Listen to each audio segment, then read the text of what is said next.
Oke, karena waktu sudah menunjukkan pukul 13, jadi kita akan memulai elaborasi pemahaman pada siang hari ini. Bapak Ibu, kita akan mulai. Mungkin Bapak Ibu bisa bersiap terlebih dahulu, Bapak Ibu bisa minum dulu, atau mungkin menyiapkan lingkungan yang nyaman di sekitar Bapak Ibu dengan kondisi jaringan yang cukup memuaskan, sehingga nanti Bapak Ibu bisa mengikuti pembelajaran pada siang hari ini dengan maksimal. Oke, Bapak Ibu, saya izin untuk share screen pada siang hari ini.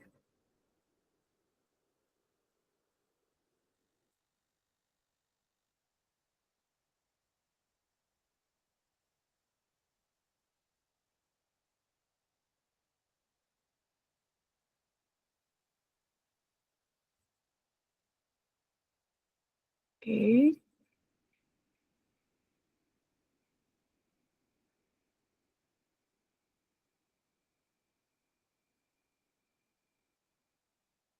Bentar Bapak Ibu ya. Apakah sudah terlihat Bapak Ibu? Sudah, Bu. Ya, sudah ya. Terima kasih, Pak. Oke.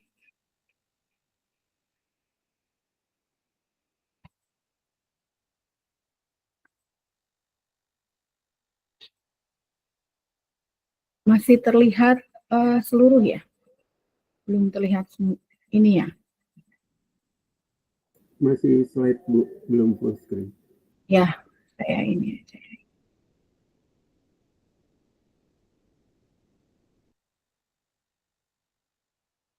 Bentar ya, saya mohon izin untuk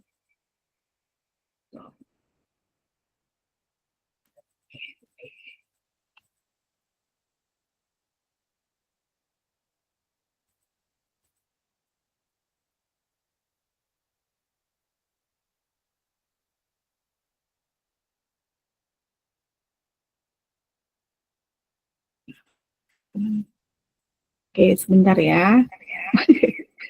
Mohon izin karena ini ada 2 slide. Oke.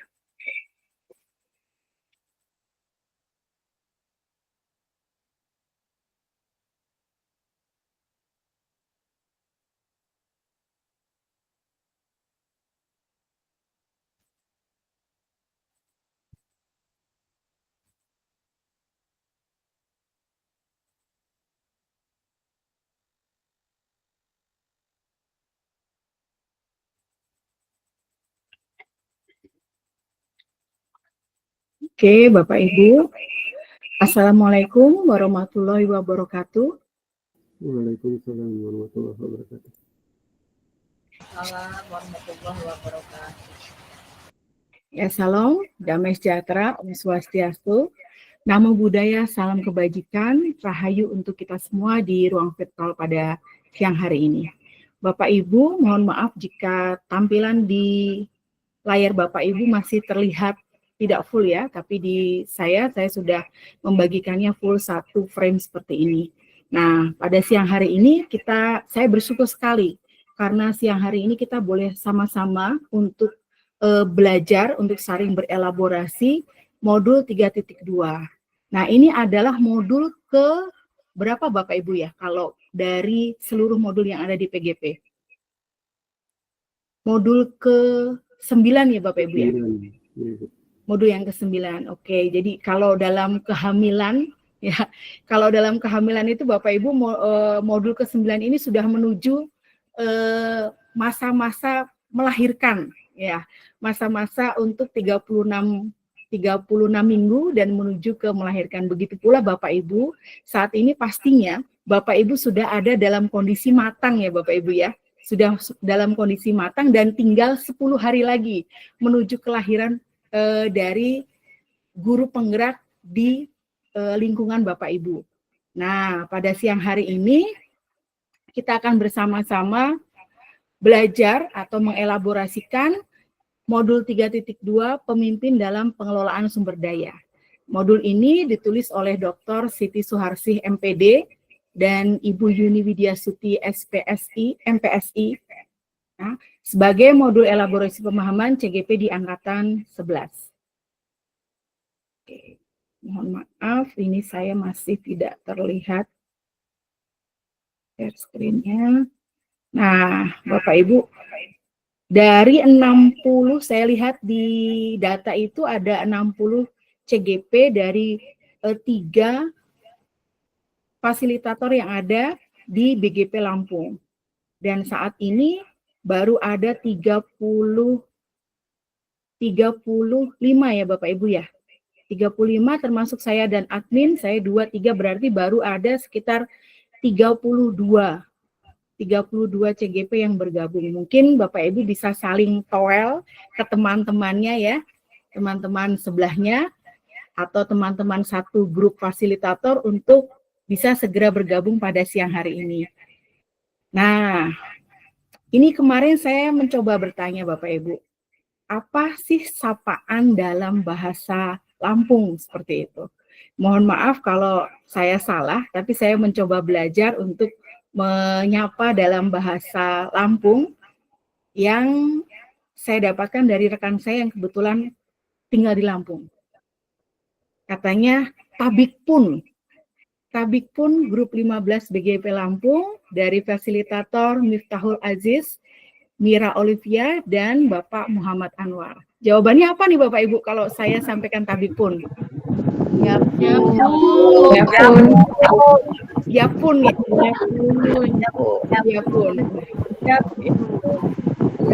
Oke.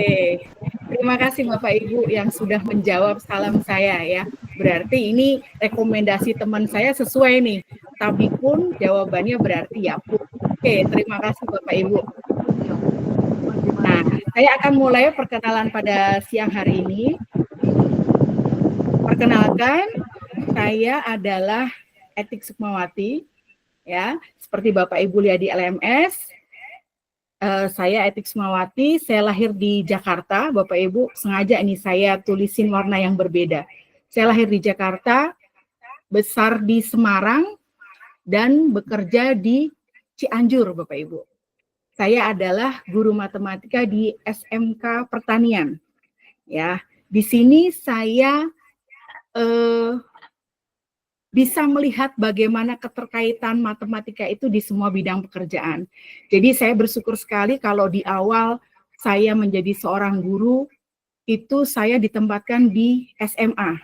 Nah, kemudian saya beralih pindah ke SMK, khususnya SMK Pertanian, dan saat ini saya sangat melihat betapa besar keterkaitan matematika, terutama di bidang pertanian, di segala hal yang mereka kembangkan, seperti itu.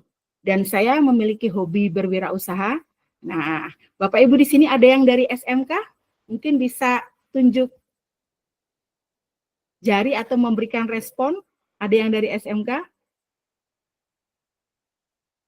Pak Abdul Rahim, oke. Pak Abdul Rahim dari SMK apa Pak? Background-nya Pak? Jurusannya? Saya SMK Negeri 1 Bandar Lampung, Ibu. Jurusannya TKJ. Oh, jurusannya TKJ. Oke, luar biasa. Terima kasih Pak Abdul Rahim. Jadi saya memang guru matematika di SMK yang punya hobi wirausaha Bapak Ibu. Dan ternyata dari hobi ini membawa saya menjadi aktivis sekolah pencetak wirausaha di SMK. Kalau Bapak Ibu ada yang saat ini juga temannya atau Bapak Ibu sendiri sedang mengikuti PPG, Bapak Ibu ada bahan tentang kewirausahaan di SMK. Di sana ada praktik baik sekolah pencetak wirausaha yang saya kembangkan di sekolah kami, SMK Negeri 1 Cikalong Kulon, dan saat ini digunakan oleh kementerian melalui PMM-nya untuk bahan pembelajaran kewirausahaan di PPG. Gitu Bapak Ibu. Jadi ternyata matematika berhubungan dengan wirausaha dan membawa kami atau saya khususnya di sini untuk menjadi aktivis sekolah pencetak wirausaha di SMK. Oke, Bapak Ibu, terima kasih responnya selalu Pak Abdul Rahim. Saya juga harapkan respon dari Bapak Ibu yang lain ya Bapak Ibu ya. Supaya apa? Ini jam-jam rawan nih Bapak Ibu. Jam-jam yang luar biasa gitu ya. Ketika Bapak Ibu memasuki jam 1 itu antara belum makan dan sesudah makan itu sangat dipengaruhi. Kalau belum makan, Bapak Ibu pasti akan merasa lelah, letih gitu ya, dan mengantuk. Begitu juga kalau kelebihan makan, Bapak Ibu juga akan merasakan, aduh kelebihan makan nih, sehingga saya mengantuk. Dan mudah-mudahan suara saya yang agak cempreng-cempreng sedikit ini bisa membuat Bapak Ibu terbangun dan sadar bahwa kita sedang ada dalam kondisi elaborasi pemahaman pada siang hari ini. Oke Bapak Ibu, selanjutnya saya mohon izin kalau masih seperti ini, share screen saya. Nah, kita berkomitmen dalam pembelajaran pada siang hari ini bahwa yang pertama saya mohon Bapak Ibu bisa menyalakan kamera Bapak Ibu. Kenapa? Karena saya ingin melihat wajah-wajah orang teman-teman kita atau rekan-rekan saya di Provinsi Bandar Lampung, di Provinsi Lampung pada siang hari ini. Dan mudah-mudahan siapa tahu saya ada kesempatan untuk pergi ke Lampung. Waktu itu saya pernah ke Lampung dan siapa tahu ada kesempatan lagi untuk bisa ke Lampung dan bisa bertemu dengan Bapak Ibu semuanya. Jadi mohon bisa membuka kameranya supaya kita bisa saling kenalan gitu ya. Yang kedua, kita mau sama-sama matikan mic, kecuali ketika Bapak Ibu menyampaikan pendapat Bapak Ibu atau diminta untuk sharing tentang praktek baik Bapak Ibu. Nah, silahkan Bapak Ibu bisa membuka mic. Yang ketiga adalah saya harap Bapak Ibu bisa hadir seutuhnya gitu ya. Misalkan ternyata Bapak Ibu karena jaringan yang tidak bagus, Bapak Ibu tidak bisa membuka kamera, tapi tolong Bapak Ibu bisa tetap hadir seutuhnya. Kenapa? Supaya kita ada interaksi pada siang hari ini. Bapak Ibu bahagia, saya juga bahagia. Karena kita sama-sama belajar sesuatu yang baru, sesuatu yang perlu kita elaborasikan pada siang hari ini. Oke, terima kasih Bapak Ibu buat jempol-jempolnya. Dan kita juga mau hargai waktu bersama, saya akan semaksimal mungkin menggunakan 1,5 jam ini untuk benar-benar kita bersama-sama berelaborasi, kita sama-sama mempelajari atau menajamkan, menguatkan, berefleksi dan saling menguatkan tentang pemahaman kita di modul 3.2 pemimpin dalam pembelajaran. Kemudian jangan lupa Bapak Ibu silahkan buat catatan Bapak Ibu ya. Kalau saya ingat zaman saya SMA dulu, saya paling suka pelajaran biologi. Karena apa? Guru saya selalu memberikan kepada saya bagan dalam penjelasan. Nah, mungkin siang ini Bapak Ibu bisa memulai diagram-diagram yang Bapak Ibu bisa buat untuk menguatkan pemahaman Bapak Ibu tentang pemimpin dalam pembelajaran. Kemudian klik raise hand di Zoom saat ingin bertanya dan jika ada gangguan teknis, nah, gangguan teknis itu hal biasa dalam sesi daring. Mohon Bapak Ibu bisa mengkomunikasikan gangguan teknisnya sehingga kita bisa saling memahami satu sama lainnya. Apakah sepakat Bapak Ibu? Yang sepakat boleh tunjukkan jempolnya? Oke, satu lagi. Yang sepakat boleh perdengarkan suara merdu. Oh, Putri. Sepakat, Bu. Oke, silakan Bu. Sepakat, Bu. Sepakat ya. Oke. Sepakat. Oke, terima kasih semuanya. Luar biasa siang hari ini ya. Berarti ini yang sudah bersepakat dan berusaha untuk maksimal hadir pada siang hari ini. Terima kasih Bapak Ibu semuanya. Kita lanjutkan ke slide berikutnya. Oke. Nah, kita akan mulai pembelajaran pada siang hari ini dengan satu ucapan terima kasih Bapak Ibu. Saya sampaikan ucapan terima kasih seperti ini. Tadi yang saya sampaikan bahwa kita ini sekarang ada di modul yang ke-9. Kalau ibaratnya orang sedang hamil, berarti ada di 36 bulan menuju 10 hari untuk bisa melahirkan. Nah, pastinya setelah melewati 9 bulan ini, Bapak Ibu sudah melewati masa-masa yang saya sampaikan itu naik turun Bapak Ibu. Karena saya pernah merasakannya ketika saya menjadi seorang PP ya. Bagaimana ketika nyampe ke modul 2, itu banyak CGB saya ngos-ngosan dan rasanya ingin, Bu, sudah saja, saya ingin mundur Ibu, saya banyak sekali tantangan, saya banyak kegiatan, tapi ternyata mereka mampu melaluinya sehingga bisa masuk ke modul 3.1. Dan itu ada rasa sesuatu yang membuat Bapak Ibu tentunya luar biasa ya, ternyata aku bisa ya. Selama ini saya pikir saya hanya berhenti di modul 2 udah di stuck seperti itu. Ternyata banyak orang yang mendukung Bapak Ibu sehingga Bapak Ibu bisa menyelesaikan sampai modul 9 ini. Nah, siang hari ini kita mau ucapkan terima kasih. Jadi Bapak Ibu, saya mohon bisa menuliskan kata-kata singkat kepada salah seorang yang sudah berperan penting dalam hidup Anda hingga menjadi pendidik seperti saat ini, atau orang yang berperan besar dalam menjalani program PGP ini. Nah, Anda dapat menyampaikannya kepada orang tersebut dalam bentuk tulisan yang akan saya share di Padlet. Nah, boleh menuliskan apa saja yang Anda rasakan dan hal-hal yang Anda syukuri. Misalkan, Bu, saya merasa saya ingin berterima kasih terhadap diri saya sendiri ini. Saya sudah berjuang sampai hari ini, melewati 8 modul dan sekarang modul ke-9, boleh, silahkan. Ya, Bapak Ibu bisa menuliskannya di link Padlet yang akan saya share untuk Bapak Ibu mengucapkan terima kasih. Nah, jangan lupa tuliskan terlebih dahulu nama Bapak Ibu.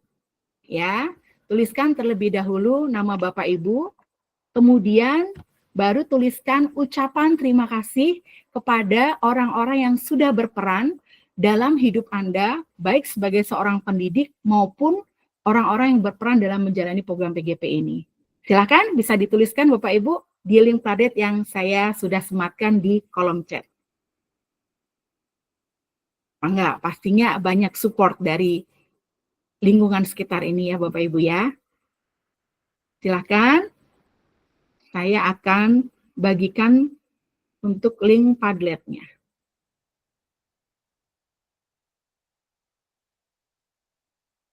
Oke. Boleh dituliskan Bapak Ibu di link Padletnya. Saya sengaja kasih bunga di sana, ya. Saya kasih juga warna pink di sana sebagai tanda bahwa Bapak Ibu berterima kasih dan tidak lupa Bapak Ibu sudah mensyukuri setiap nikmat yang Tuhan berikan pada siang hari ini.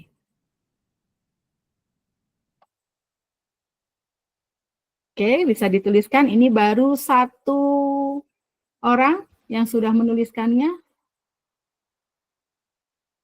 Oh.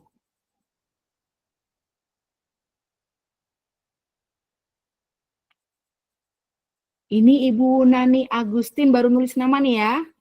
Belum ada ucapannya. Pak Tony Priguna, ucapan terima kasih kepada istri. Wah, harus dibawain bunga Pak istrinya nih Pak, yang sudah mendampingi dengan segala bentuk pengertian, semangat, dan dukungan moral kepada saya selama menjalani PGP. Wah, luar biasa Pak Tony Priguna nih. Yang lainnya, silakan boleh dituliskan ucapan terima kasih kepada orang yang cukup berperan dalam kehidupan Bapak Ibu, boleh juga kepada diri sendiri yang sudah sampai hari ini berjuang. Bapak Deka ya, saya Deka Suhendra. Saya sangat berterima kasih kepada diri sendiri sudah kuat melangkah sampai sejauh ini. Keren. Kayak lagunya Yura ya Bapak Ibu ya. Luar biasa, sudah berterima kasih kepada diri sendiri yang sudah kuat melangkah sampai sejauh ini. Terima kasih Pak Deka, semoga terus kuat sampai dengan lolos CGP-nya dan menjadi pemimpin dalam pembelajaran ya Pak Deka ya. Oke, silakan yang lain bisa ditulis kembali atau ada yang ingin raise hand? Amin, oke. Terima kasih Pak Deka. Apakah Padlet saya kelihatan Bapak Ibu? Terlihat ya? Oke, oh ini juga terlihat ya. Ini ada belum ada namanya, tapi it's okay. Ucapan terhadap keluarga, terutama suami, anak yang telah mendukung saya dalam melakukan kegiatan CGP ini. Oke, terima kasih. Pak Abdurrahim, saya berterima kasih kepada istri saya yang terus mendukung. Tadi sudah ya, Pak Abdurrahim. Oh, sama dengan Pak Tony. Sebagai pendidik maupun sebagai peserta PGP sampai saat ini.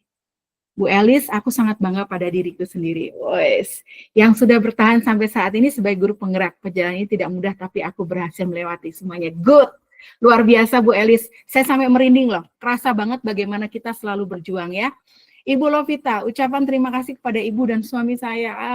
So sweet, karena selalu membantu saya menghandle urus anak-anak dan kerjaan rumah, sehingga tugas-tugas CGP saya bisa selesai. Ibu Maria, ini hai diriku. Terima kasih sudah bertahan sejauh ini. Terima kasih sudah menghadapi setiap tantangan PGP ini. Mungkin tidak selancar yang kau pikir, tapi kau sudah berusaha sejauh ini. Kamu bisa, kamu pasti bisa. Wah, luar biasa ya. Suami, istri, ibu, ya, terus diri sendiri. Luar biasa ini. Ucapan terima kasih saya berikan kepada suami yang sudah berikan waktu dan terus membantu menyemangati dalam proses panjang ini. Saya mengucapkan terima kasih ke keluarga, pimpinan sekolah, Bu Rizky, dan rekan-rekan CGP yang saling support. Oke. Nah, aku bisa Yura. Nah, oke. Saya ingin dengar langsung dari Pak Deka ini ya. Pak Deka Suendra lagi nih. Pak Deka coba gimana Pak Deka mengucapkan terima kasihnya kepada tadi Pak Deka itu sama ini yang Pak Deka itu berterima kasih kepada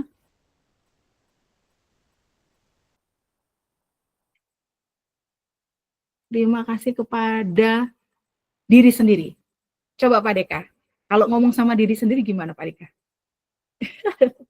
Silakan Pak Deka, bisa dibuka mic-nya. Iya, terima kasih Bu ya atas waktunya.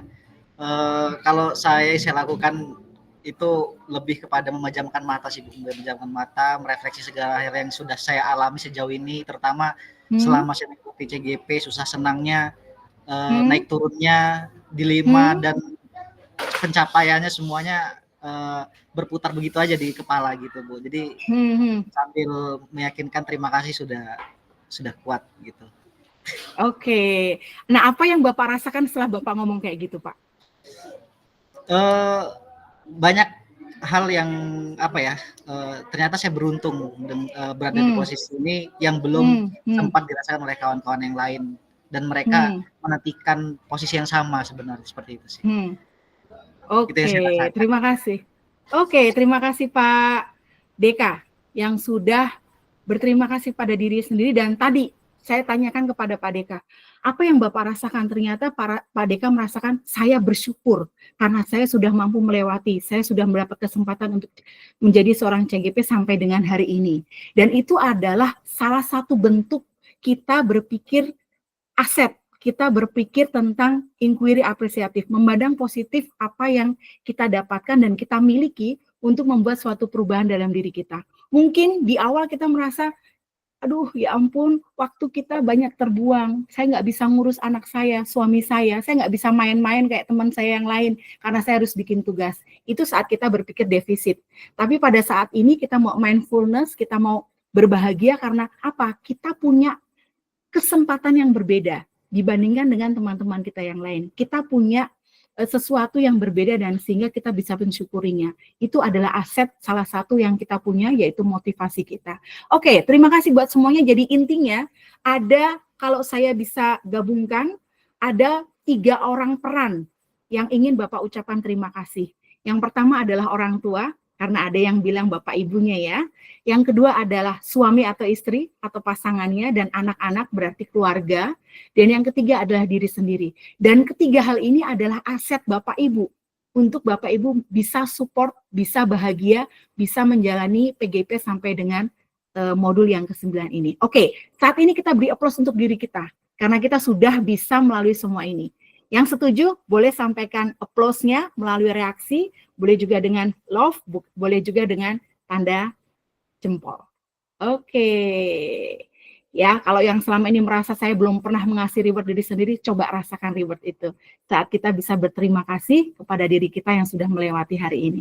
Oke, thank you Bapak Ibu, terima kasih buat setiap responnya dan seperti kata Yura, aku pasti bisa. Ya, kalau Yura bilang nggak bisa cintaimu, di sini kita bisa mencintai diri kita mulai hari ini. Oke, terima kasih Bapak Ibu. Kita kembali ke materi pada siang hari ini. Sebelum kita masuk ke materi, kita akan bersama-sama berdoa, Bapak Ibu, supaya kita semua bisa mengikuti pembelajaran dengan baik, diberikan kesehatan, dan kita juga memperoleh kebermanfaatan dari pertemuan kita siang hari ini. Selain kebermanfaatan ilmu, kita juga memperpanjang silaturahmi sehingga kita boleh mendapatkan banyak rezeki pada waktu kita melaksanakan tugas kita. Oke, ada yang mau bantu saya untuk memimpin doa pada siang hari ini? Saya persilahkan. Mangga, siapa yang bisa membantu saya untuk memimpin doa pada siang hari ini? Pada malu-malu ya? Oke, karena malu-malu, saya akan pimpin ya. Kita akan pimpin doa pada siang hari ini. Mari kita bersama-sama memberikan waktu sejenak untuk kita bisa berdoa, memohon, mensyukuri, menikmati setiap anugerahnya sehingga kita bisa ada pada siang hari ini dan mudah-mudahan pertemuan kita bermanfaat. Berdoa, dipersilahkan.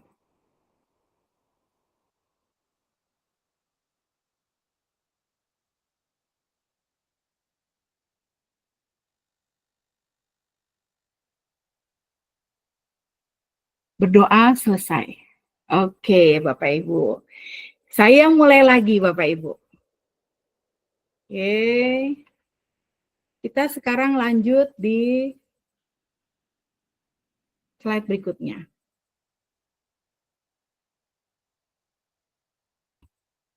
Setelah kita mengadakan ucapan terima kasih, sekarang saya akan mengajak Bapak Ibu merefleksikan. Saat ini Bapak Ibu sudah melewati 8 modul. Dari modul 1.1 sampai dengan modul 3.1. Kira-kira Bapak Ibu sudah melewati berapa bulan Bapak Ibu sampai hari ini mulai dari start Bapak Ibu masuk di CGP Angkatan 11? Berarti sudah berapa bulan Bapak Ibu? Jalan keempat tuh. Jalan keempat ya? Oke. Nah, sekarang sudah jalan keempat. Modul yang ke-9 hari ini. Nah, kalau di sini ada tingkatan-tingkatan keberadaan kita, kira-kira Bapak Ibu ada di posisi keberapa saat ini? Bapak Ibu bisa tuliskan kenapa Bapak Ibu menulis atau memilih posisi tersebut.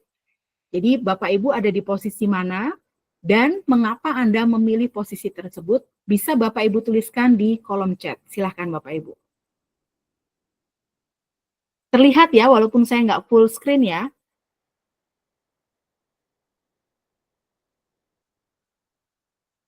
Nggak bisa.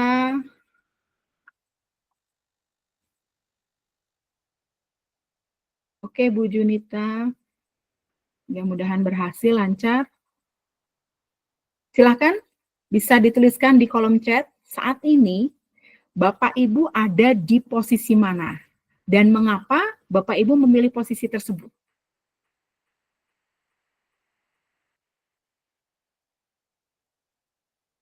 Oke. Silahkan bisa dituliskan di kolom chat. Ibu Deka, Pak Deka. Pak Deka ada di posisi 19. Oh, luar biasa. Tapi seperti ini ya, Pak Todi 19 dalam kondisi kritis antara melawan rasa jenuh, namun masih semangat karena ingat tinggal 1 langkah lagi. Oke, Bu Siti Juwariah, nomor 20. Wah, sudah bangkit Ibu Siti Juwariah. Ya, bisa dituliskan Anda berada di posisi mana dan mengapa Anda memilih posisi tersebut. Posisi ke-15, belum mencapai posisi maksimal dan masih harus terus belajar. Oke, di sini ada 55 CGP, tapi ini baru ada yang memberi respon sekitar 5 orang. Enggak, yang lain bisa masuk untuk menuliskannya. Ibu Junita, sudah lelah tapi harus bertahan karena tinggal 1 kata. Cayo, semangat Bu Junita. Posisi 18, saya masih perlu dukungan dari kanan dan kiri agar semangat tetap bertahan sampai akhir. Oke, Bu Lovita, pasti bisa, Bu Lovita. Yang lain, silahkan.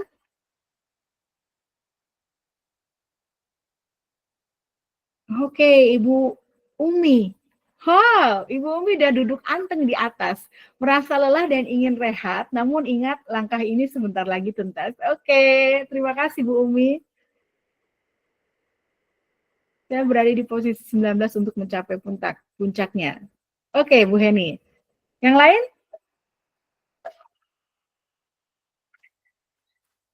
Oke, rata-rata ada di posisi 19 ya. Lelah tapi harus tetap semangat karena sedang berjuang merasa lelah jenuh hampir menyerah.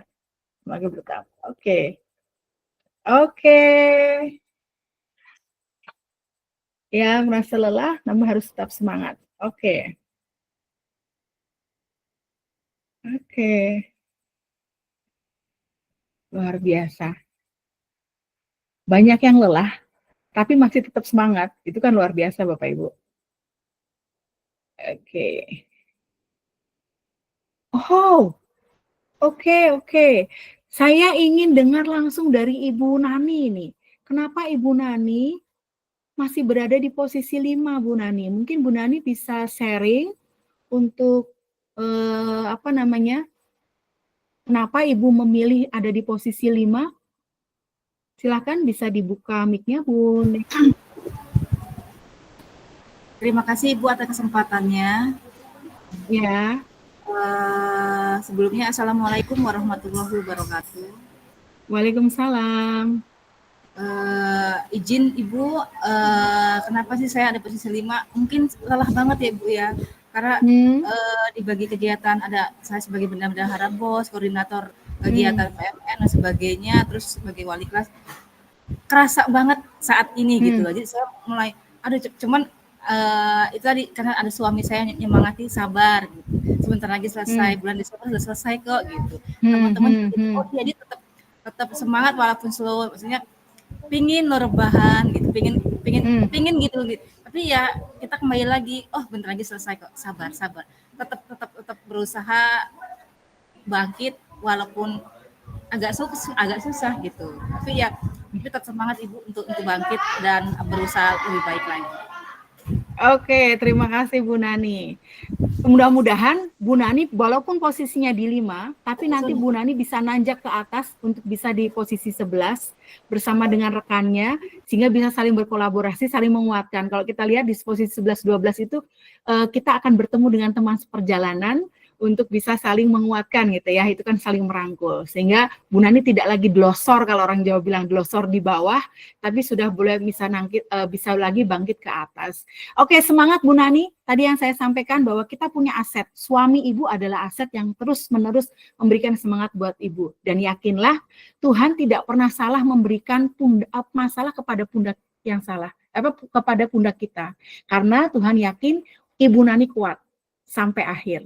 Oke, Bu Nani terus semangat ya. Mudah-mudahan bisa naik ke posisi 11, 12, dan bahkan ke 21.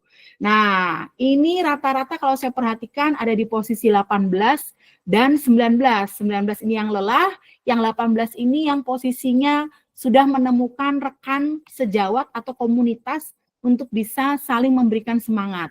Nah, kalau tadi dari posisi yang terbawah sudah ada, saya ingin dengar dari posisi yang ke-21 tadi. Yang ke-21 ada di posisi puncak itu Ibu Umi Hasanah. Silakan Bu Umi. Gimana rasanya sudah duduk manis di atas Bu Umi? Ya, mohon izin Ibu. Ya. Ya, mungkin karena ini ya Bu ya, setelah melewati beberapa proses, mungkin sekarang sudah makin terlihat bagaimana polanya. Jadi ketika tugas itu sudah tahu polanya apa yang harus dilakukan. Ya, tapi ya walaupun sudah mengerti polanya, karena banyaknya tugas yang harus dilakukan juga, tugas-tugas lainnya, jadi merasa ya butuh istirahat gitu Bu. Ya oke. Ya, tapi Ibu sudah memahami tadi, sudah memahami apa yang, sudah memetakan tugas-tugas dan sudah memetakan bagaimana cara menyelesaikan tugas sepertinya ya. Iya, betul. Oke, terima kasih. Terus semangat Bu Umi ya. Semoga semangatnya juga menular kepada rekan CGP yang lain. Oke, Bapak Ibu, kita lanjut. Ya, kita lanjutkan sekarang ke slide berikutnya. Tadi kita sudah melihat, mudah-mudahan setelah ini Ibu Nani yang dulunya di bawah tersemangati, Ibu Umi pun bisa membantu rekan yang lain untuk bangkit kembali. Bagaimana bisa menyelesaikan tugas-tugasnya. Oke, dan kita masuk ke kompetensi yang akan dituju pada modul 3.2 ini. Nah, Bapak Ibu, di sini capaian khusus dari modul 3.2 adalah Bapak Ibu diharapkan sudah mampu menganalisis aset dan kekuatan dalam pengelolaan sumber daya yang efektif dan efisien, Bapak Ibu. Kemudian Bapak Ibu dapat merancang pemetaan potensi yang dimiliki sekolahnya menggunakan pendekatan pengembangan komunitas berbasis aset atau asset based community development. Dan yang ini, karakter apa yang bisa muncul setelah kita mempelajari modul 3.2? Kita bisa menunjukkan sikap aktif, terbuka, kritis, dan kreatif dalam upaya pengelolaan sumber daya. Nah, ini yang diharapkan dari capaian khusus modul 3.2. Dan agenda kita pada siang hari ini, kita akan mulai dengan perkenalan dan pembukaan. Tadi kita sudah sampaikan perkenalannya, kemudian penyegaran materi selama kurang lebih 40 menit, dan tanya jawab atau penguatan selama kurang lebih 30 menit. Kemudian Bapak Ibu, kita akan bersama-sama melaksanakan refleksi selama kurang lebih 10 menit. Oke, kita masuk ke slide berikutnya. Ini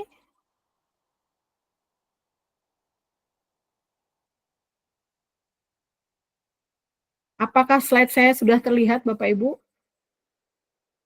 Bukan dalam bentuk ini tapi sudah presentasi. Masih belum, Bu. Belum. Bu. Oke.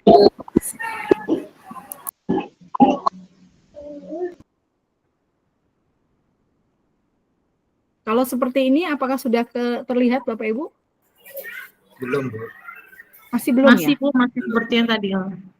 Masih yang lama. Masih yang lama. Oke. Nah, sekarang kita siap-siap Bapak Ibu. Kita akan bersama-sama mencoba untuk menjawab pertanyaan yang akan saya tuliskan di slide, ya. Sebelum kita menjawab pertanyaan, saya sengaja tutup dulu slide-nya ya, karena tadi tidak bisa dipresentasikan, mohon maaf. Aturannya adalah, silahkan jawab pertanyaan berikut pada ruang komentar dengan maksimal 3 kata, ya. Pertanyaan yang akan saya sampaikan, silahkan dijawab pada kolom chat maksimal 3 kata. Ketikkan terlebih dahulu, tunggu sampai diinstruksikan untuk mengklik enter. Jadi nanti sok Bapak Ibu silahkan diketik dulu, nanti saya hitung. 1, 2, 3, enter. Jadi enternya bersama-sama. Begitu ya Bapak Ibu ya. Sudah paham belum Bapak Ibu? Paham, Bu. Sudah ya? Belum. Saya ulangi. Saya akan memberikan pertanyaan pada siang hari ini. Dan silahkan jawab di kolom chat dengan 3 kata. 3 kata saja dari pertanyaan yang saya berikan. Dari 3 kata ini jangan langsung diklik enter. Tapi kita mau sama-sama. Jadi tulis dulu, diem dulu. Kalau saya sudah hitung 1, 2, 3, silahkan Bapak Ibu klik enter. Sehingga keluarnya sama-sama. Setuju ya? Sudah paham ya? Oke, kalau sudah paham, saya akan share untuk pertanyaannya. Nih, pertanyaannya adalah, nih Bapak Ibu.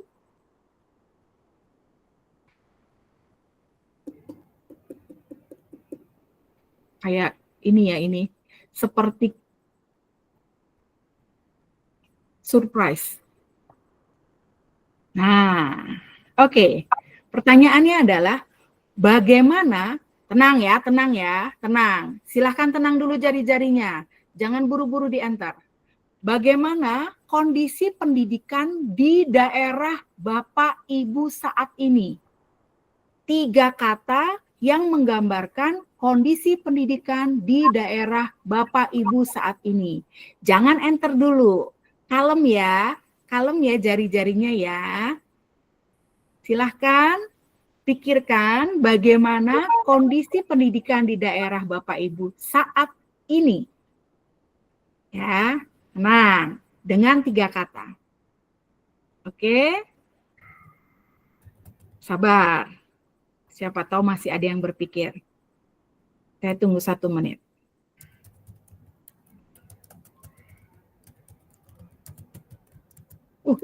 Ada yang bunyi tutut. Oke, sepertinya sudah ya, 3 kata cukup. Oke, kita akan sama-sama enter. Tarik napas dulu. 1, 2, 3. Silakan enter. Duh. Oke.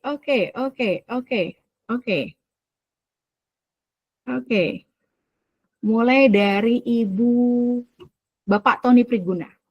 Sip. Bapak Tony Priguna menulis, udah langsung banyak ini. Bapak Tony Priguna ini menulis pelan. Ibu Siti Juwariah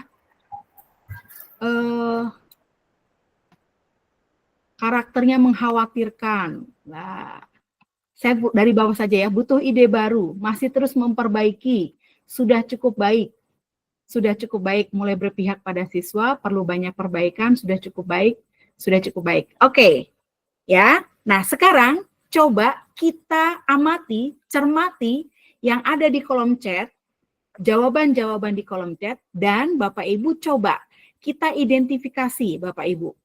Kita identifikasi manakah di antara jawaban-jawaban di kolom chat itu yang bersifat negatif atau yang bersifat positif atau beresonansi ya. Manakah yang beresonansi negatif dan manakah yang beresonansi positif. Kita sama-sama baca dan identifikasi tulisan yang ada di kolom komentar. Yuk kita sama-sama Bapak Ibu. Kita cermati yang ada di kolom komentar, mulai dari yang terakhir dulu. Bapak Ibu bisa buka mic-nya untuk bilang ini positif atau negatif. Ya. Dari yang karakter yang perlu diutamakan, kira-kira ini beresonansi positif atau negatif?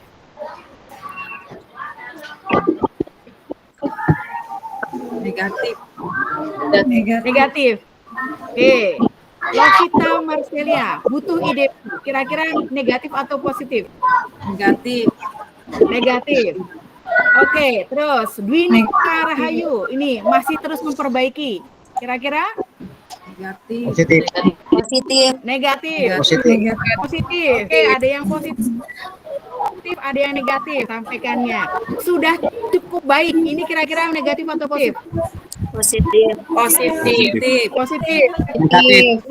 Baik, ada yang negatif, ada yang positif. Nanti kita telusuri ya, Pak Ibu ya.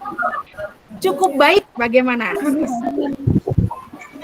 Cukup baik bagaimana? Positif. Negatif.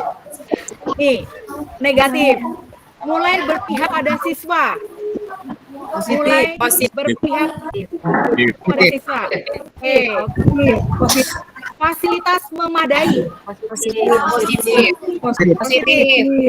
Oke. Perlu banyak perbaikan. Positif. Negatif. Oke. Ya. Bisa. Sudah cukup baik apa? Negatif. Positif. Negatif. Negatif. Sudah berjalan baik. Positif. Baik. Sedang berproses. Positif. Baik-baik saja. Masih belum optimal. Negatif. Oke. Saya coba samakan persepsi kita dulu ya. Mana yang beresonansi positif, mana yang beresonansi negatif. Nah, Bapak Ibu, ketika menyampaikan bahwa Bapak Ibu bisa ini dulu mic-nya. Kalau saya sudah bisa melihat sesuatu yang positif, walaupun itu negatif, berarti itu kita beresonansi positif. Gitu ya. Tadi asset based thinking. Asset based thinking kan mindset kita. Ketika kita melihat di sekitar kita itu sebagai suatu aset yang bisa kita kembangkan. Ketika kita sudah berpikir bahwa itu ada kekurangan, berarti kita sudah berpikir defisit. Nah, kira-kira dengan kata-kata sudah cukup baik, itu memberikan resonansi positif atau negatif? Negatif. Positif. Mengapa Pak Deka? Kenapa Pak Deka positif negatif? Kenapa Pak Abdul Rahim positif? Silakan. Boleh dari Pak Deka? Kenapa Pak Deka berpikir itu negatif? Silahkan Pak Deka, bisa disampaikan? Atau Pak Abdul Rohim dulu, kenapa Pak Abdul Rohim sudah cukup baik itu berpikir bahwa itu beresonansi positif? Silahkan Pak Abdul Rohim. Baik, biasanya kalau seseorang mengatakan sudah cukup baik, sebelumnya berangkat dari hal yang kurang baik, Bu. Jadi sudah bergerak untuk baik. Arahnya mungkin dari sana, Bu. Oke, terima kasih Pak Abdul Rohim. Pak Deka, kenapa Pak Deka menyatakan itu negatif? Untuk kata cukup baik ya Bu ya, sudah cukup baik gitu ya.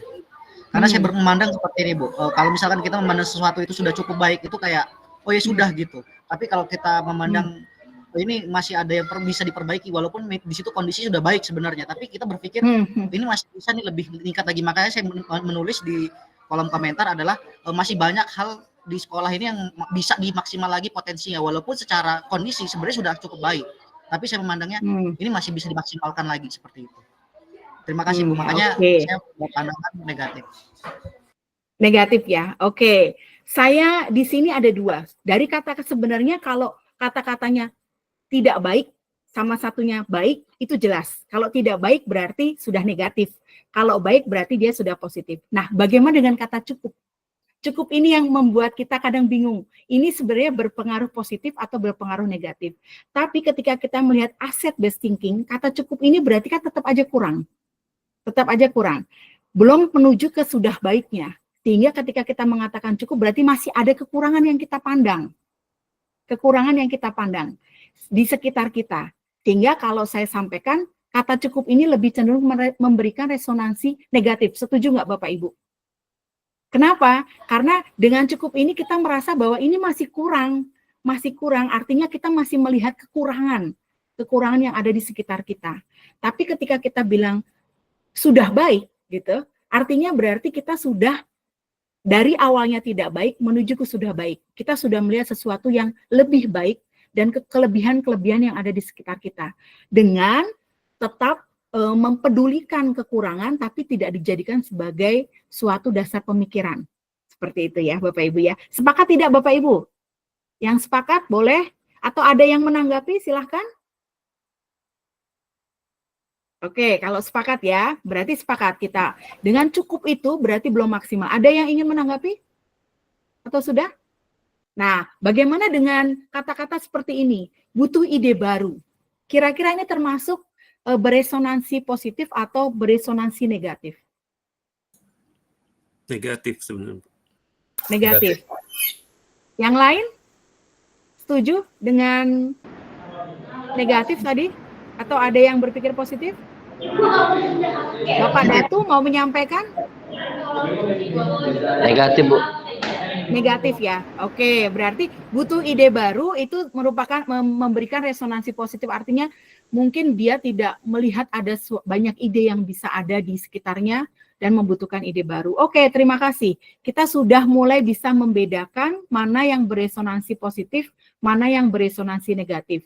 Ini tentunya dari hasil Bapak Ibu bereksplorasi konsep pada modul 3.2 ini. Nah, dari sini Bapak Ibu coba bisa melihat dari atas, ini ada yang karakternya agak mengkhawatirkan.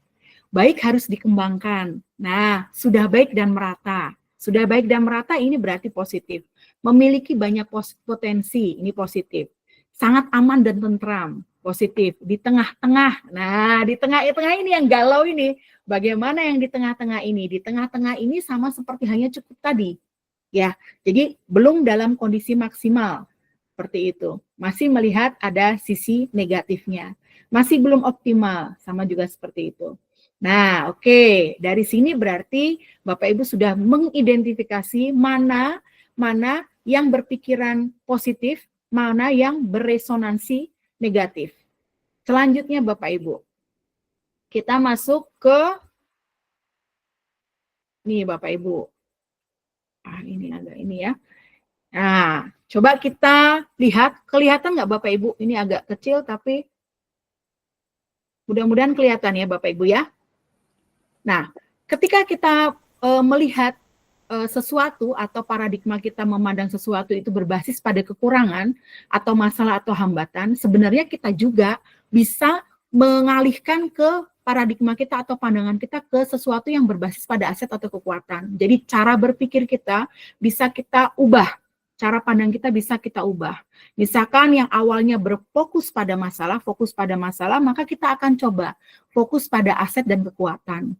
Ya, misalkan kita awalnya berkutat pada masalah utama, tadi masalah utama saya adalah saya tidak bisa menyelesaikan tugas-tugas CGP sesuai dengan waktunya.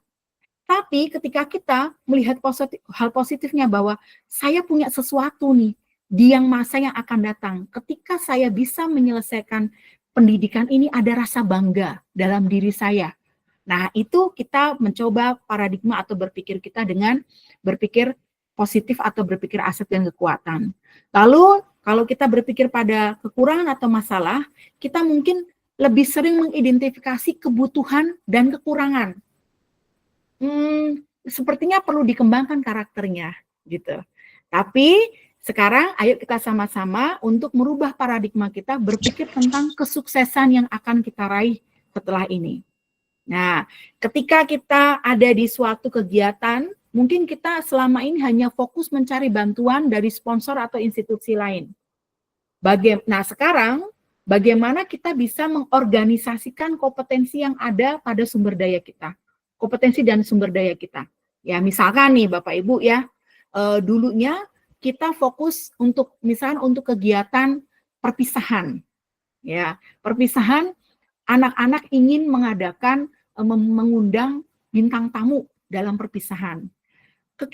Ketika kita berbasis pada kekurangan, masalah atau hambatan, mungkin kita hanya memikirkan bahwa kira-kira saya cari sponsor dari mana ya? Sponsor ini, sponsor dari buku nggak mencukupi, sponsor dari ini nggak mencukupi. Wah, yang bisa memberikan sponsor besar hanya dari sponsor rokok misalkan, sedangkan kita adalah institusi pendidikan. Maka kita harus beralih tuh dengan mengorganisasikan kompetensi dan sumber daya. Misalkan ya tadi perpisahan. Kalau kita dengan mengorganisasikan kompetensi dan sumber daya, kita bisa memanfaatkan kewirausahaan di sekolah kita. Ya, jadi setiap anak diminta untuk menjual barang atau menjual produk-produk yang ada di sekolah kita kalau dia SMK. Dari sana anak bisa menabung sehingga setiap anak mempunyai target, setiap anak harus menabung berapa untuk mengundang para bintang tamu di perpisahan. Nah, itu contohnya Bapak Ibu. Jadi pemikiran berbasis masalah dan pemikiran berbasis aset atau kekuatan, menggunakan potensi yang ada dalam sekolah kita. Tadi mengorganisasi kompetensi dengan sumber daya, contohnya anak diajarkan untuk kewirausahaan dalam mencapai mengundang bintang tamu, itu contoh dari sumber daya berupa manusia, karena kita ada murid di sana. Lalu contohnya berbasis kekurangan masalah atau hambatan, contoh lainnya adalah merancang program atau proyek untuk menyelesaikan masalah, misalkan. Nah, ini kadang kita sering ya Bapak Ibu ya, merancang program proyek untuk menyelesaikan masalah. Misalkan sampah di sekolah kita, merancang programnya adalah misalkan ada program mungutan sampah satu anak satu atau bank sampah seperti itu. Tapi ketika kita melihat itu berbasis pada aset kekuatan, kita bisa merancang rencana berdasarkan visi dan kekuatan. Misalkan bagaimana kalau kita mengadakan kebijakan setiap anak harus membawa tempat makan. Nah, itu kan salah satu dari cara memandang dari berbasis aset atau kekuatan. Nah, yang lainnya contohnya adalah contoh dari berbasis pada kekurangan masalah dan hambatan adalah bagaimana mengatur kelompok yang dapat melaksanakan proyek. Sedangkan kalau kita berbasis pada aset adalah bagaimana melaksanakan rencana aksi yang sudah diprogramkan. Ini perbedaan cara pandang berbasis pada kekurangan dan cara pandang berbasis pada kekuatan, Bapak Ibu. Jadi selalu bisa melihat sekitar kita, mengidentifikasi aset yang ada di sekitar kita untuk membuat suatu rencana atau visi yang diprogramkan. Selanjutnya, Bapak Ibu, kita coba lagi. Di sini maaf ya, ini tidak bisa saya slideshow. Sebenarnya di sini bisa Bapak Ibu, kalau kita bisa lihat di sini, ini adalah salah satu bentuk berpikir ya, berpikir yang berbasis aset atau kekuatan. Cara memandang seseorang, cara memandang seseorang berbasis pada kekurangan, masalah, hambatan, dan cara memandang seseorang berbasis pada aset dan kekuatan. Misalkan, kita punya rekan sejawat. Kalau kita berpikir pada kekurangan, masalah, dan hambatan, kita kadang ketemu sama orang yang keras kepala. Seperti itu. Kita pasti ngomongnya, aduh, orang ini sangat keras kepala sekali, dia nggak bisa diberikan masukan. Seperti itu. Tapi ketika kita berpikir pada aset dan kekuatan, sesungguhnya orang keras kepala itu adalah orang yang teguh pada pendirian. Ya nggak Bapak Ibu? Ya kan? Walaupun dia keras kepala, itu pasti dia bisa seperti itu karena dia punya teguh pendirian. Dia juga gigih dalam mempertahankan pendapat dia. Itu adalah contoh contoh kita berpikir keras kepala itu sebagai sesuatu atau seseorang yang memiliki sifat teguh dan gigih dalam pendirian. Dan ini kita bisa jadikan sebagai suatu aset Bapak Ibu. Ya, dengan keras kepalanya kita dengan berpikir bahwa dia bukan keras kepala, tapi dia teguh pada pendirian. Maka kita bisa jadikan rekan kita itu sebagai suatu pemimpin dalam suatu proyek, di mana membutuhkan kegigihan dalam mencapai dari tujuan proyek tersebut. Nah, yang kedua, misalkan kita punya rekan sejawat yang cerewetnya minta ampun. Tapi coba kita pikirkan bahwa yang cerewet itu sebenarnya adalah tipe yang suka berkomunikasi Bapak Ibu. Ya, suka berkomunikasi dan pandai mengeluarkan isi pikiran.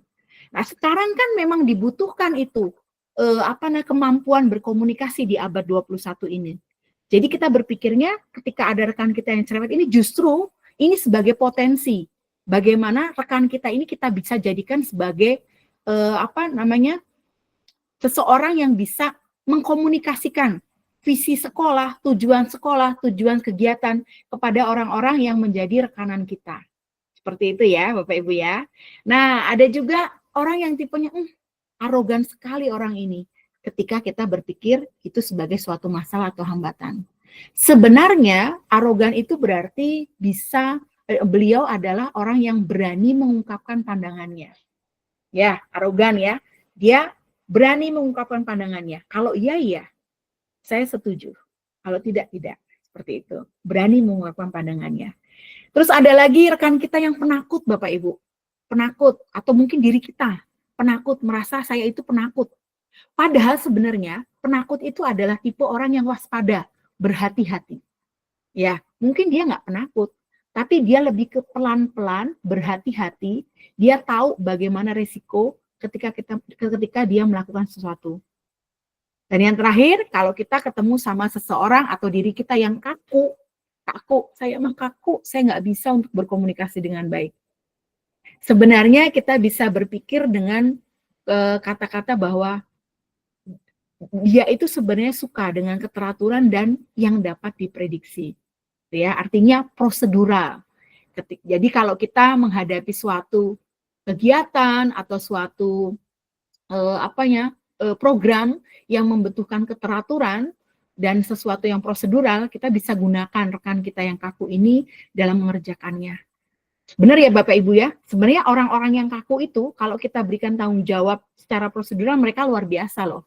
Ya, di belakang layar kan orang tipe seperti ini nggak mau tampil ke depan ya, beda dengan orang yang cerewet ya. Tapi pekerjaannya itu rapi Bapak Ibu. Ya kan? Berarti ini juga aset kita. Nah, selanjutnya kita mau coba sama-sama Bapak Ibu. Di sini ada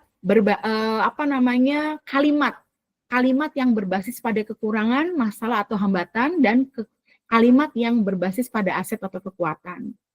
Nah, sekarang misalkan berbasis pada kekurangan. Kita pasti ngomongnya gini, mana bisa saya melakukan eksperimen sains di sekolah, kan kami tidak punya lab. Seperti itu. Tapi kita ketemu dengan sesuatu yang berpikir paradigma kita atau cara pandang kita berbasis pada aset atau kekuatan, maka kita bisa coba dengan pandangan yang lain.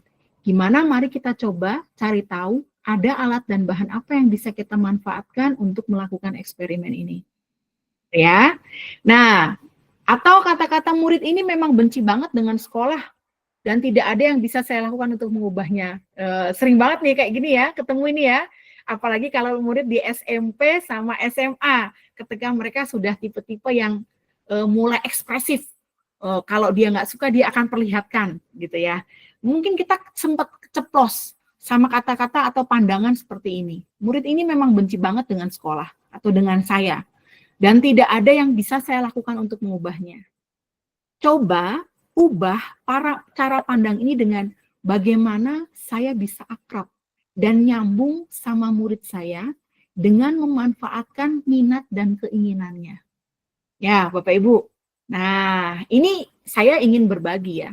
Memang pastilah kalau di sekolah itu ada yang seperti ini. Dan dulu mungkin saya pun punya cara pandang yang berbasis kekurangan atau masalah atau hambatan ini. Ketika menemui siswa saya yang jarang masuk sekolah, sering sekali melanggar peraturan, sehingga saya merasa bahwa dia itu kayaknya kok nggak suka dengan sekolah. Dan kayaknya sudah patokannya seperti itu. Jalan satu-satunya adalah siswa itu keluar pindah sekolah. Nah, tapi dengan saya banyak belajar mengenai bagaimana cara pandang kita memandang sesuatu yang positif, saya mulai bisa mendekatkan diri saya dengan anak-anak yang seperti itu, gitu ya. Caranya adalah saya mencoba mencari tahu apa kesukaan dari anak-anak yang tidak masuk sekolah. Jadi saya punya anak-anak yang sering sekali nggak masuk dengan alasan sakit ataupun dengan alasan kesiangan ataupun apa. Tapi ketika saya tanya oleh temannya, dia itu sering ada di bengkel, Bapak Ibu. Nah, dari situ saya melihat dia suka sekali dengan dunia permotoran lah ya, istilahnya dunia motor gitu. Dari sana saya mencoba mendekati dia dengan ngobrol seputar masalah hobinya itu, minatnya itu. Nah, terus saya coba carikan bagaimana dia menyalurkan bersama dengan komunitas motor-motor yang positif. Ya kan ada ya, Bapak Ibu ya, komunitas motor yang positif artinya mereka sama-sama menggali mana spare part yang baik, spare part yang bagus, dan mereka coba upload itu di YouTube sehingga bisa memberikan informasi kepada rekan-rekan yang satu komunitas. Dan dari sana mereka mendapatkan satu, populer. Yang kedua, ada yang dapat uang Bapak Ibu karena dia mampu menjual spare part sesuai motor yang jadi bahan-bahan dalam YouTube-nya. Nah, dari sini ternyata dia jadi semangat sekolah. Dia jadi semangat untuk bisa sharing dengan kami, gurunya, ataupun sharing dengan teman-temannya bagaimana dia mendapatkan spare part atau bagaimana dia mengoprek itu motor. Dan akhirnya dia bisa sering ke sekolah. Nah, Ibu, Bapak bisa melakukan seperti itu. Jadi ketika kita menemui anak yang sepertinya sudah tidak ingin sekolah, bagaimana kita coba untuk bisa akrab dan nyambung sama murid kita dan memanfaatkan apa minat dan keinginannya. Lalu berbasis kekurangan atau hambatan, misalkan saya tidak bisa sebaik dan sekeren guru itu ngajarnya. Karena suka gitu ya Bapak Ibu ya. Dia emang kreatif banget. Itu kalau kita berpikir pada kekurangan atau masalah kita. Tapi ketika kita berpikir positif adalah bagaimana saya bisa belajar dari teman saya yang keren itu, gitu Bapak Ibu. Di setiap sekolah pasti ada kan Bapak Ibu, dan ini bisa kita manfaatkan dalam komunitas belajar. Jadi Bapak Ibu sebagai pemimpin pembelajaran nantinya bisa melihat satu potensi-potensi yang bisa kita manfaatkan untuk pengembangan di sekolah atau di pembelajaran kita. Oke Bapak Ibu, yang masih on bisa memberikan reaksinya. Takutnya saya diceritain pada ini nih, Sleeping Beauty. Oke. Nah loh, oke, terima kasih Bapak Ibu, berarti masih pada on ya. Jadi mulai hari ini, ayo kita sama-sama, kita berpikir positif, kita ubah paradigma kita, melihat segala sesuatu dengan positif, begitupun dalam hidup. Mungkin hari ini saya tidak bisa melakukan seperti orang lain, bersenang-senang, makan, nongkrong seperti orang lain, tapi saya harus berdiri di depan layar, karena harus mengikuti elaborasi pemahaman. Tapi, kan kesempatan orang yang ikut elaborasi pemahaman hari ini, dengan yang tidak ikut kan berbeda.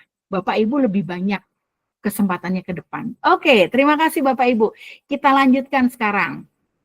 Kita masuk ke Bapak Ibu slide Nah, ini Bapak Ibu. Ini slide-nya. Saya kecilin dulu supaya kelihatan.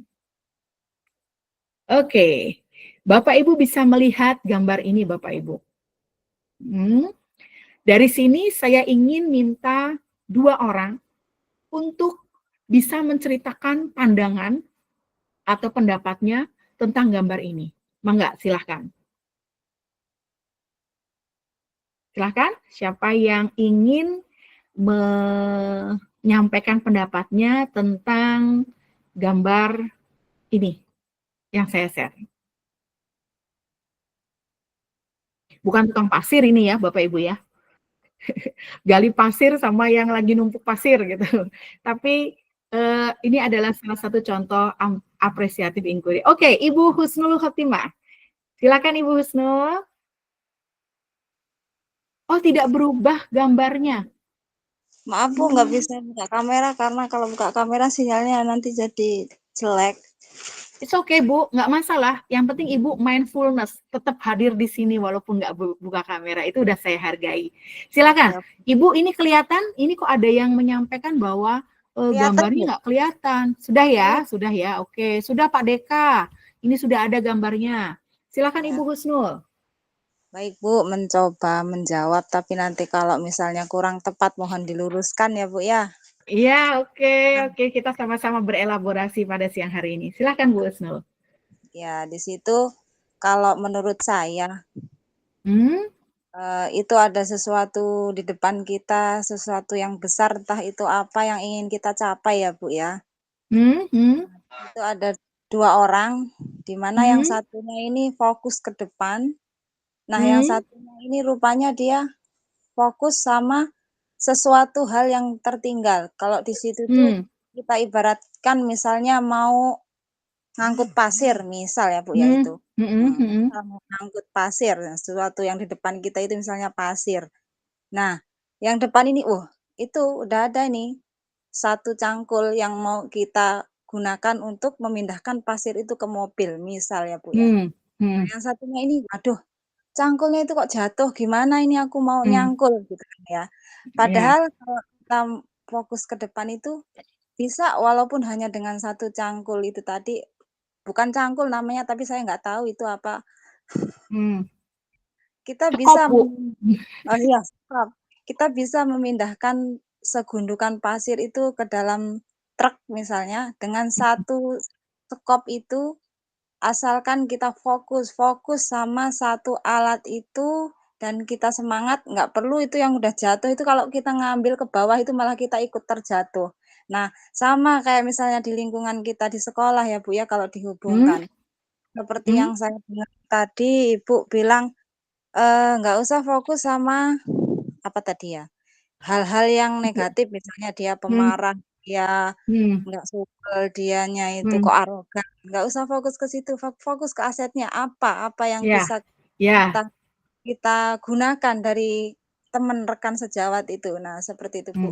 Kalau dikaitkan dengan kita dalam pembelajaran atau di sekolah kita. Ya Bu, terima kasih Bu. Maaf Oke, terima kasih.